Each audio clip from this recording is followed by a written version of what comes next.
नमस्कार बच्चों, कैसे हैं आप सभी। आशा करती हूँ कि आप सभी बच्चे बहुत ज्यादा खुश और मस्ती कर रहे होंगे। आज हमारे पास है अध्याय 6, नर हो ना निराश करो मन को। तो बच्चों, आज हम इस कविता में पढ़ेंगे कि आप नर हैं और आप ये देखिए कि नर के लिए आज कुछ भी मुश्किल नहीं है। ये एरोप्लेन, ये रेलगाड़ी, ये सारी चीजें किसने बनाई? नर ने बनाई। तो अगर आपको एक छोटी सी परेशानी या कोई असफलता का सामना करना पड़ भी रहा है तो आपको डरने की जरूरत नहीं है, क्योंकि आपका कठिन परिश्रम आपको आगे बढ़ा ही देगा।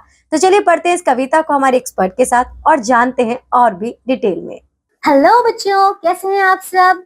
तो चलिए बच्चों, आ जाइए, अब हम शुरू करें हमारी कक्षा और आज हम करेंगे हमारा अध्याय 6।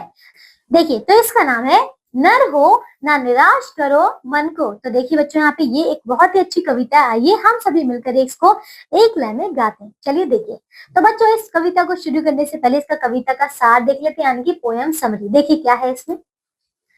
प्रस्तुत कविता के माध्यम से सतत परिश्रम की प्रेरणा दी गई है। प्रत्येक परिस्थिति में, प्रत्येक क्षण कार्य में लगे रहना चाहिए। छोटी छोटी बातों पर निराश होकर हार नहीं माननी चाहिए, ऐसा हमें इस कविता में बताया गया है। आइए अब हम पढ़ते हैं यहाँ पे ये वाली कविता। चलिए बच्चों, मेरे साथ इसे एक लाइन में गाइएगा। आइए शुरू करते हैं। देखो,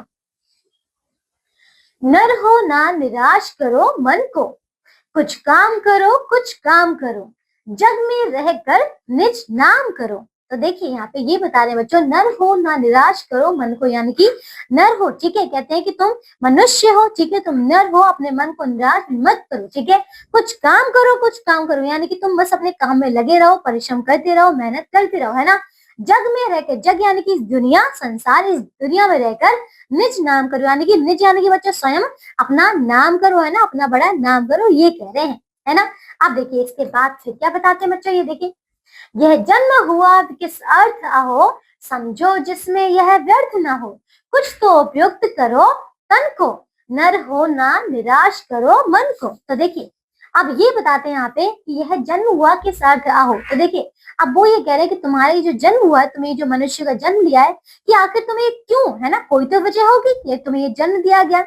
तो यही कहना है बच्चों कि इस जन्म को तुम व्यर्थ मत करो, यानी कि बेकार मत करो, कुछ ऐसा काम करो जिससे कि तुम्हारा अपना नाम हो, तुम्हारे परिवार का नाम हो, तुम्हारा देश में नाम चमके, है ना, ये कह रहे हैं। कहते हैं कुछ तो उपयुक्त करो तन को, यानी कि तुम्हारा जो तन है, तुम्हारा जो शरीर है, उसका कुछ तो काम करो, उसका कुछ तो उपयोग करो कि सही जगह जो है, सही दिशा में उसका प्रयोग किया जाए, है ना। देखिए और कहते हैं कि नर हो ना निराश करो अपने मन को, है ना। आइए अब देखिए इसके आगे फिर क्या कहते हैं, हमसे देखिए, कहते हैं प्रभु ने तुमको दान दिए, सब वांछित वस्तु विधान किए, तुम प्राप्त करो उनको ना आहो, फिर है किसको यह दोष कहो। तो देखिए आप कहते हैं प्रभु, प्रभु यानी कि भगवान, है ना, ईश्वर। तो कहते हैं प्रभु ने तुमको दान दिए, देखिए प्रभु ने हमें दिए हैं सब वांछित वस्तु विधान की। तो बच्चों ये कहते हैं कि देखिए तुम्हें, मतलब तुम्हारी मन चाही वस्तु सभी कुछ तुम्हें दी गई है ना, तुम्हारा पूरा शरीर तुम्हारे पास है, हाथ पैर सब कुछ तंदुरुस्त है ना, हमारी देखिए आंख देखने की शक्ति है, सुनने की शक्ति है, सब कुछ है बच्चों हमारे पास, है ना। तो कहते हैं तुम प्राप्त करो उनको ना हो, फिर है किसका यह दोष कहो, है ना। कहते हैं कि मतलब तुम, मतलब जब तुम्हारे पास इतनी सारी चीजें हैं तो फिर तुम किसी और को दोष क्यों दो, है ना, किसी और को दोषी क्यों कहते हो किसी बात के लिए, है ना। मतलब ये कहा जा रहा है बच्चों कि कभी भी थको मत, रुको मत, परिश्रम करते रहो और अपनी गलतियों के लिए या फिर अपनी कुछ भी अगर तुम विफल हो भी जाते हो तो किसी और को दोष मत दो, है ना, ये कहते हैं। फिर कहते हैं समझो ना लभ्य किसी धन को, नर हो ना निराश करो मन को। तो बस अब बच्चों यही कह रहे, समझो ना अलभ्य किसी। तो देखिए अब बच्चे ये कहते हैं कि देखो समझो ना किस अलभ्य किसी धन को, यानी कि ऐसा कोई भी धन नहीं है जो पाया ना जा सके, है ना।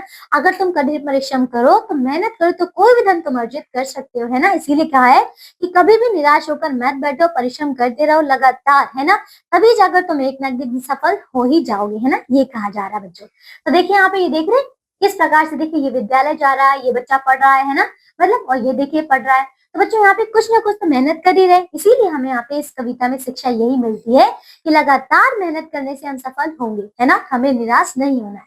आइए तो बच्चों अब देखिए इसके शब्दार्थ यानी कि इसके वर्ड मीनिंग्स।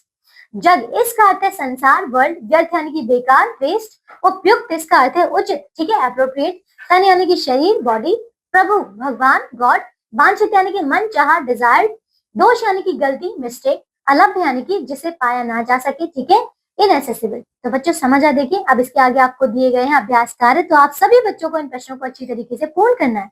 मैं आशा करती हूँ कि इस कविता से आपको बहुत अच्छी कुछ सीख मिली होगी कि आप देखिए अब लगातार आप जो है मेहनत करेंगे, ठीक है, कभी भी छोटी छोटी गलतियों से या फिर छोटे छोटे विफल हो जाने पर आप निराश होकर नहीं बैठेंगे, है ना।